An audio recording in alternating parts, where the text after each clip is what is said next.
How's it going? So, why am I doing this? Oh, well, I suppose in a selfish way, I'm doing it to help myself. A lot of my friends' support is down in London. Um, I suppose I'm doing it to, just verbalize how I'm feeling. And I suppose in the long term, if it can just help just even one person, really, I suppose that'll make it worthwhile. Um, and I'll start at the start, but I'll go back 8 years.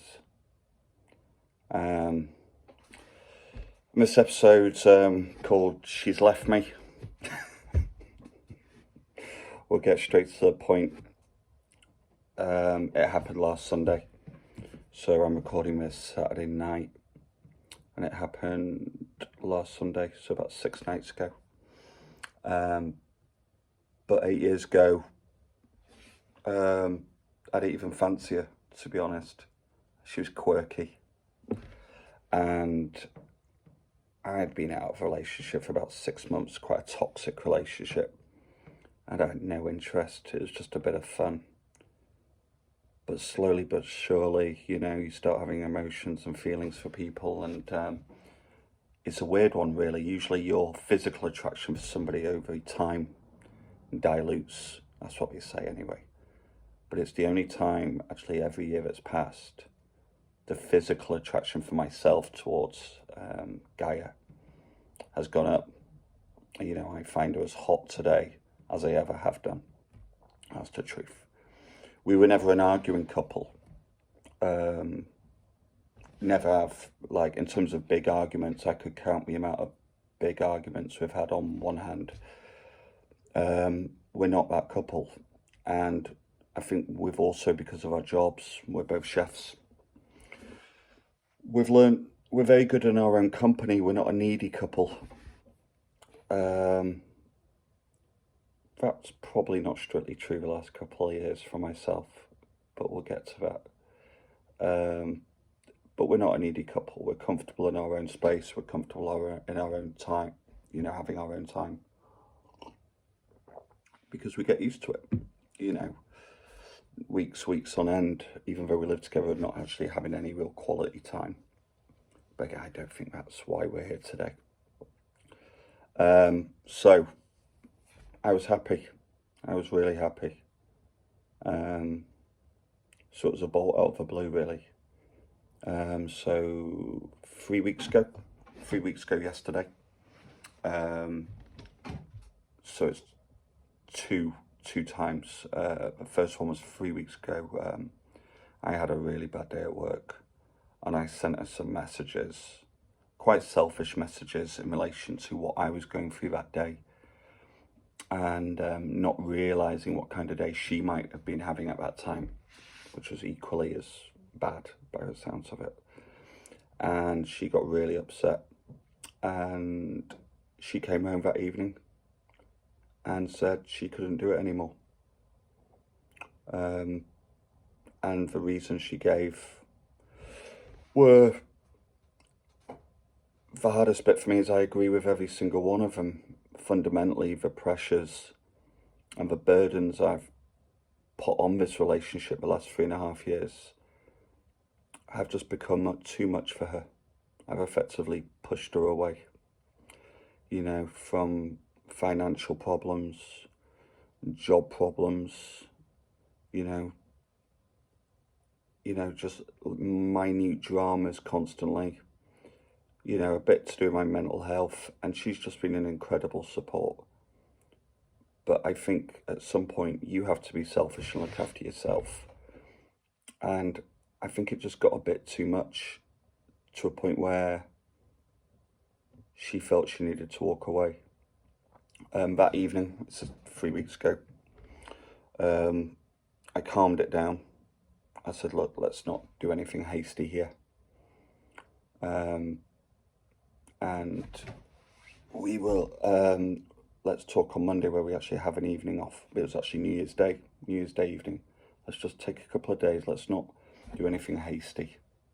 Ultimately, it's not hasty. It's been building and building forever, of course. But let's not do anything hasty, and we'll see, let's come to some sort of agreement. And the Monday was great. Went for a lovely meal, went for a couple of drinks in the Metropolitan in Didsbury. Went for a curry. Shout out Bardez and Rusholme. Only good curry in Rusholme. And yeah, it was great. And we came to the conclusion that, let's give this 6 months. Let's give this some time to really address the issues. One of the agreements was that I'd go and get some therapy. I would take a real control over, my finances, and I'd put more of a focus back on my relationship, because that's another thing. Quite honestly, I've taken her for granted for the last 3.5 years. I've taken the relationship for granted, because I never imagined this day would come. I was so comfortable, and obviously my comfort has become the enemy. And I think that's the hard bit in terms of going forward. In these next few episodes, we'll try and do these every couple of days. And I think going forward, that'll be the hardest healing bit, because usually in a lot of relationships I've had, and some, probably all of you guys, and I've had, they end quite badly and quite nastily, and hate's a much easier emotion to deal with, because it's very black and white. But when that person's done nothing wrong whatsoever, and it's completely your fault, from being lazy in the relationship, and just burdening the relationship with pressure and drama after drama. One thing she said that evening, the original evening, was for 3 months she's just looking at her phone constantly, waiting for the next problem. That's just such a horrible, thing that you must go through if you're feeling like that about your partner. And yeah, there was something else I wanted to mention. But yeah, so we came to the conclusion we'd give it 6 months to really work it out. I then went off to Florence to watch some football with my friend Marco, who lives over in Italy. She had a big menu launch, so I was on my own. That was always agreed. And I came home, and our contract's up in the end of February. Last day of February, our contract's up. We've been here since we moved to Manchester 3.5 years ago. And I said, look, we need to talk Sunday about house viewings and stuff like that. And I knew we weren't back to normal straight away, but it'd been 2-3 weeks, and these things take time. It was never going to be a quick fix. And she sat me down, and I just knew straight away what she's going to say. And ultimately, she's fallen out of love with me. She feels she doesn't love me how she feels she should love me. And again, if I hadn't burdened the relationship with all these problems, if I hadn't been such an arse for the last 3.5 years, would she have fallen out of love with me? I'm not sure. Maybe we would still be here today. But I certainly think maybe it would have been a couple more years until she really got sick of me. She's been a saint, and I trust me, 99.9% of you would have walked away years ago. There's no doubt about that. And that's the hardest thing, isn't it? You agree. I don't know if you guys have had a work appraisal, or like, I don't know, parents' evening, and you're just getting bombarded with criticism after criticism. It's like, you know what, boss, I'd family too. And that's where we're at. And even though we'd had the chat 3 weeks ago, it still came last Sunday night as a mega shock. I wish she'd, if I've got one gripe, I just wish she'd communicated these doubts she was having months ago, and not waited just before the contract was to extend, to run out of my house. But she had her reasons, and I completely get it. I completely get it. The last week's been horrible. I've been off work on holiday, not related to this, and we'll get to when I was back at work on Friday, and it's been horrible in the house on my own, not really being that busy because I've been on holiday, and yeah, we have some dark thoughts, we're going to some dark places, but I've had some wonderful support. Unfortunately, it's majority is over the phone or by text. I've got a couple of friends in Manchester who will talk about. My mum's been great on the phone, but not all advice is good advice. Not all advice is bad advice, and we're all different individuals. So what works for me and what works for you might not work for me and might not work for you. We're all very different. I'm grieving. Right now I'm grieving. This is I think I've waited 6 days to this because I think I could manage 25 minutes without blubbering and electrocuting myself, no other plugs near my feet. And yeah, not all advice is good advice, but everybody means well. Everybody means well. You know, I met one of my friends, Suzanne, today in Manchester. She's actually getting married in Brazil in the next few weeks. And she was amazing. Again, you got to work on yourself, but that's all going to be in the future. That's going to all be in the future. I've had some really terrible advice off one of my friends in Manchester. One was, oh, you better get yourself a prostitute, mate. The other one was, push all those feelings down and wear your best clothes every day around her, even if you're going out to buy a pint of milk. No idea what that was meant to mean. Don't cry in front of her. It's a sign of weakness. Okay, I'll try my hardest. One of my mum's ideas, and bless her, was, why don't you move to Cornwall to be near your dad? Do you not think that would help? Firstly, I have not the best relationship with my dad, bless him. Cornwall's in the middle of nowhere. I don't know anybody who lives in Cornwall, and any economic prospects to solve my debt issues would certainly not be helped living in the middle of nowhere. So yeah, that was great advice, Mum, but I know you meant well. On Thursday morning, I went to doctors. And I am quite happy they said this. Again, medicine's not for everybody, but medicine does work for a lot of people and works wonders for people.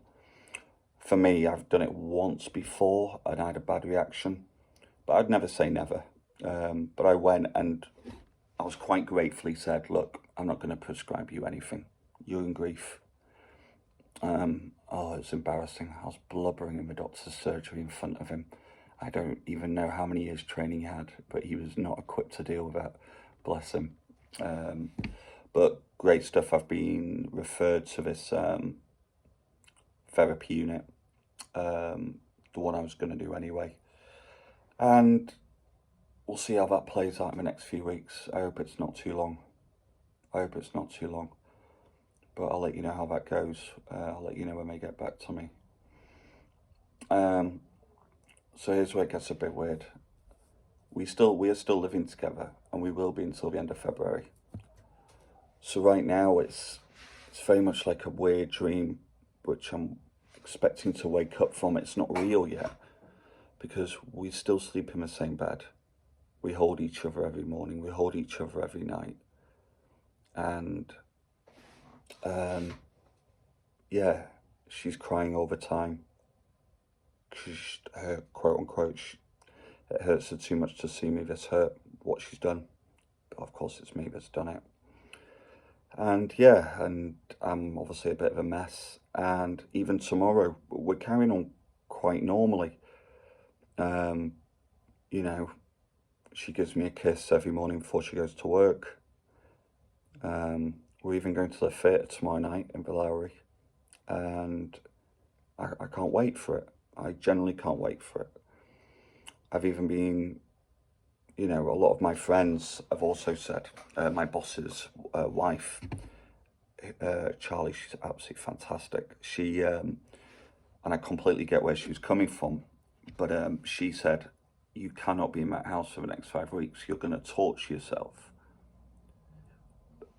And I've got some experience with this, but I don't like to use the cancer analogy, but if you've ever been told you have like 8 weeks to live, or you have 6 weeks to live, or you know anybody who's gone through that, you're going to want to treasure every single moment with that individual till they've gone. And you want to hold on to that moment. I'm not ready to say goodbye yet. I'm not equipped to say goodbye yet. But I know every day that goes past, it's getting closer and closer and closer. I'm deeply worried and I'm scared about how I'm going to cope, how I'm going to get through and react that last week of February and that first week of March, and more importantly, that first night in a new bed on my own in darkness. I'm petrified, if I'm being honest. But I'm trying to conduct myself in the best possible way. She's not going to change her mind. That's not going to happen. I completely respect her decision. But like anything, there's probably a 1 in a million chance, maybe in 6 months, 9 months, a year down the line, and the door's always open for her, that she might send me a message going, you know what, I've made a mistake. Can we go back? And I'd stop what I was doing in a second. Wherever I am, whoever I'm with, I will stop doing what I'm in a second and I'll go to her. So because of that, and because that 1 in a million chance, it's really important for me, firstly, not to tarnish the memories we've had together, but also to keep that hope alive, and that's to behave as responsibly as possible, to be a big support for her, because she's going through a real, you know, busy period at work. It's really challenging for her at the moment. And really try and still be a good boyfriend, even though I'm not. So I've even been arranging house viewings for her. I've even going to house viewings for her, ones she can't attend because of work. And that's important to me, but I know most of you, including some of my friends, think that's absolutely effing nuts. But it's important to me. And there's going to be other stuff we all disagree on. Again, what works for me might not work for you. What works for you might not work for me. We're all different. But it's important to me to keep that hope alive that maybe one day, you know, what's worse? I'm, you know, walking my mouth, smashing pictures. She's not going to come back then.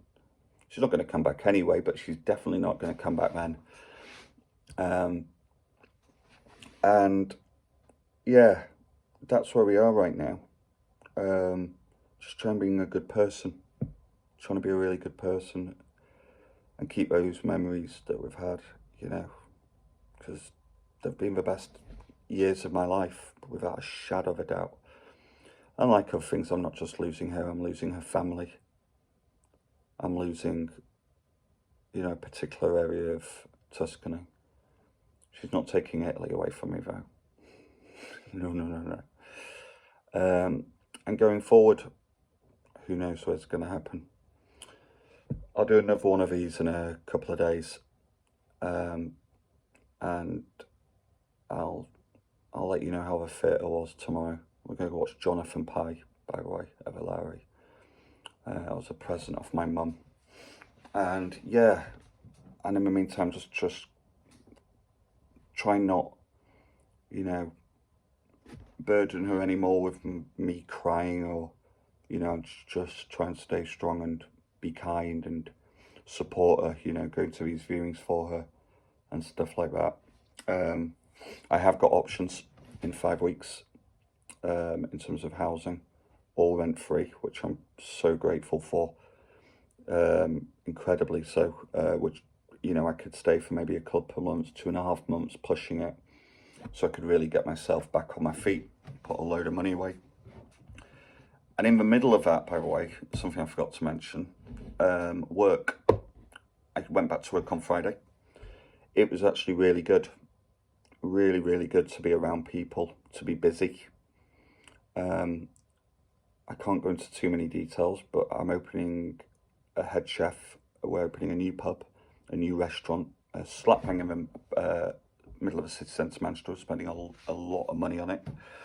I can't even tell you the company name because it's social media and I don't want to get into trouble. And that opens in the middle of February. Everyone's back on site with a view of opening at the start of the last week of February, which is when I'm moving house. So the timing couldn't be worse, but in some respect the timing could be better because I'm going to be busy. And yeah, that's where we're at. We'll see which direction these episodes go in, and we'll see if more than 2 or 3 people, anybody bar my mum watches. I'll speak to you soon. Cheers, guys.